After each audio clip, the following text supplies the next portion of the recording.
que d'appareils photo. Ça va, la dernière fois j'ai pas été tentée de regarder le... Action!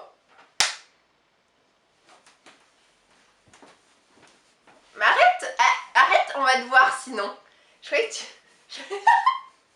Je vais te garder, je te vois bien, je vais te garder. Ah non! Bon, à tout à l'heure. Ah bah tu vois, il t'appelle, ton fils t'appelle. Hello tout le monde, j'espère que vous allez bien. Je vous retrouve aujourd'hui dans une vidéo que j'espère assez courte qui sortira le premier dimanche de mes vacances. Et en parlant de vacances, je voulais tout simplement dans cette vidéo vous présenter, vous montrer les 6 romans que j'ai bien l'intention d'emmener avec moi. Donc ça va être une vidéo qui va s'intituler ma petite pile de vacances. Ça va être que des livres de poche, voilà. Dans un souci de pratique totale, on part en voiture, on a une grosse voiture, là n'est pas la question, mais quand on voyage avec un bébé, c'est très compliqué de voyager léger. Je pense que la voiture va être pleine à craquer, et du coup niveau livres, j'avais envie de prendre des livres que je pourrais poser à mes pieds et que je pourrais prendre comme ça au gré de mes envies. Je pense en lire plusieurs en même temps, c'est quelque chose qui m'est pas arrivé depuis 1 an et demi, 2 ans je dirais, alors qu'auparavant ça me dérangeait pas du tout d'entamer 2-3 livres en même temps, mais c'est vrai que depuis je les lis vraiment les uns après les autres. Mais là je crois que pendant mes vacances je vais en entamer plusieurs, j'ai envie de plein de genres différents en ce moment.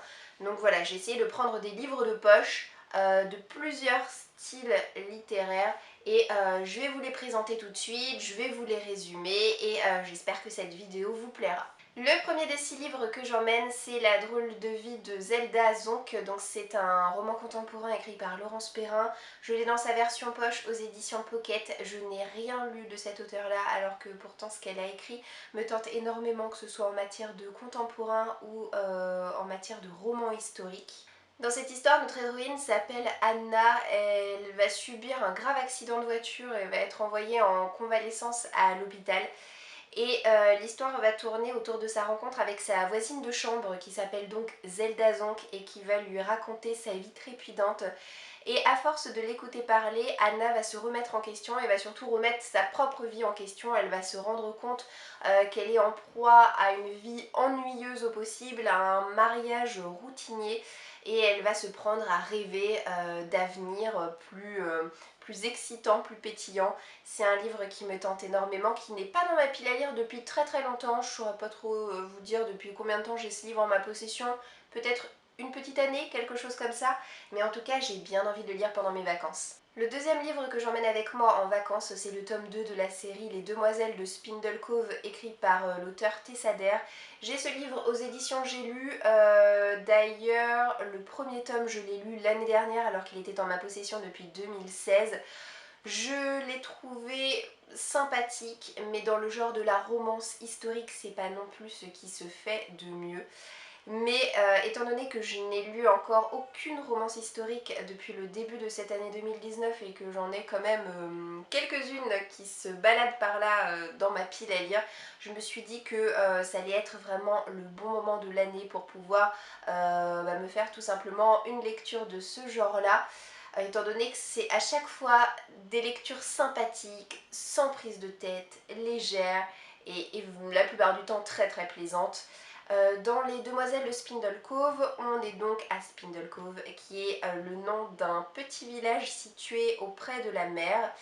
Et dans le premier tome, on découvrait Susanna qui était la gérante, l'administratrice d'une pension pour jeunes filles délaissées par leur famille, soit parce que celles-ci ont une santé trop fragile pour pouvoir supporter le climat et l'ambiance propre aux grandes villes, ou alors soit tout simplement parce que elles étaient trop peu fortunées et leur famille ne souhaitait pas s'encombrer de jeunes personnes comme ça.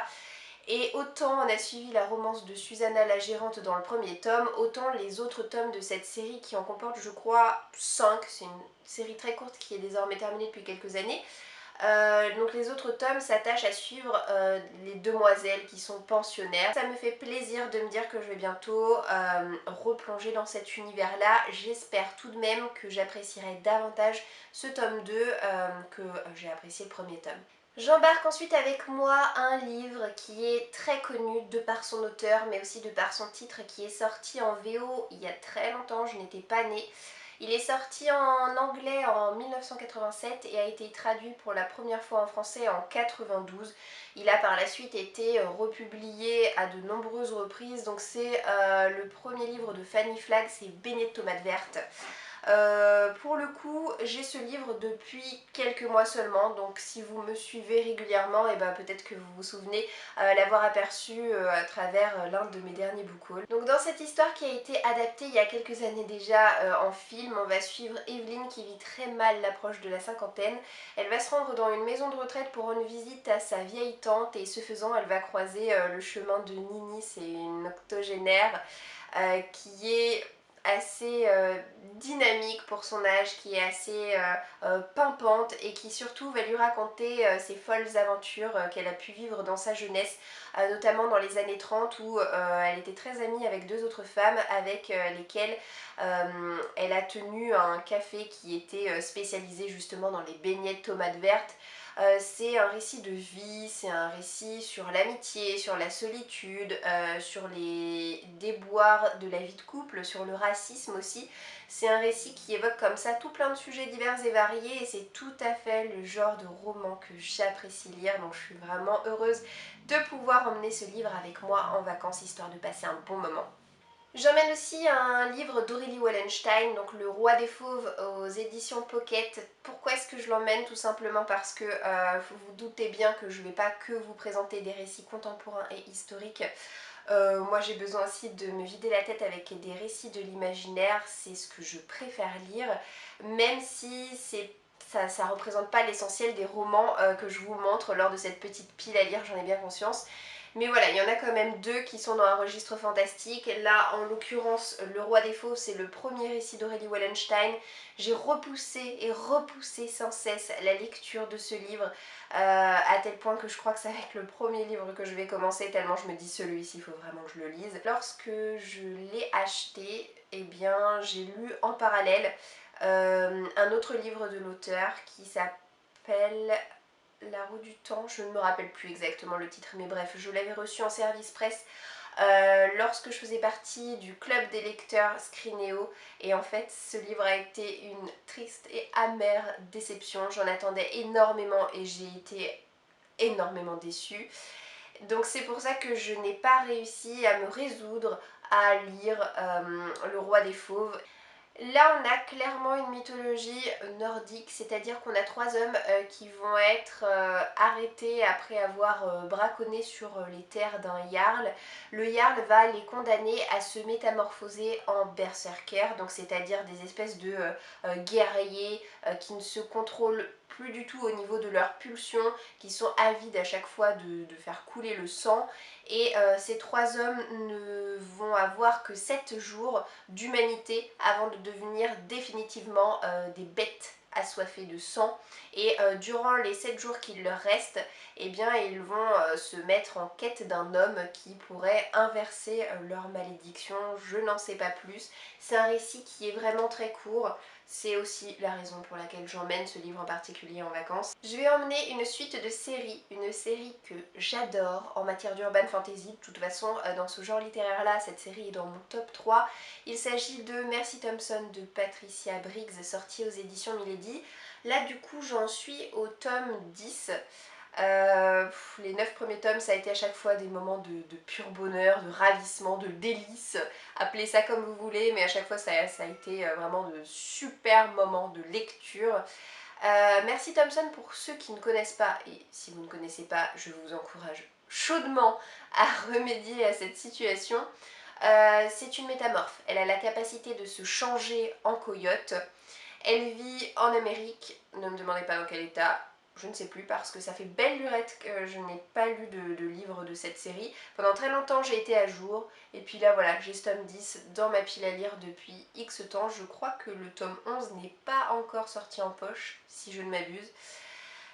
Quoi qu'il en soit, Mercy Thompson, c'est un petit peu un garçon manqué. Elle est mécanicienne, elle adore mettre les mains dans le cambouis, elle adore réparer les vieilles voitures.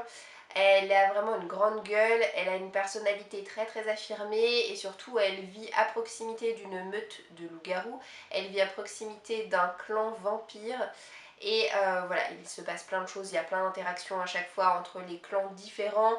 En général, les romans de cette série mettent à l'honneur l'un de ces clans, soit pour une quête, soit voilà, donc pour trouver un objet particulier, soit pour éradiquer un grand méchant. Enfin, il se passe toujours plein de choses et j'ai hâte de me plonger dans ce 10e tome. Et le dernier livre que j'ai décidé d'emmener avec moi, là aussi il est très court, il fait un tout petit peu plus que 300 pages, c'est Le premier jour du reste de ma vie de Virginie Grimaldi, sorti aux éditions Le Livre de Poche. Donc ça va être mon tout premier livre de cet auteur et d'ailleurs je compte bien faire comme pour Aurélie Valognes, c'est-à-dire que s'il me plaît, eh bien je me prendrai les autres livres de l'auteur dans l'ordre puisque là c'est son tout premier roman. J'essaie de pas trop me fier à la couverture, que je n'apprécie pas des masses, mais c'est vrai que quand je regarde cette couverture, ça me fait tout de suite penser à l'été, ça me fait tout de suite penser aux vacances, et c'est clairement ce qui m'a confortée dans mon choix d'emmener ce livre avec moi en vacances.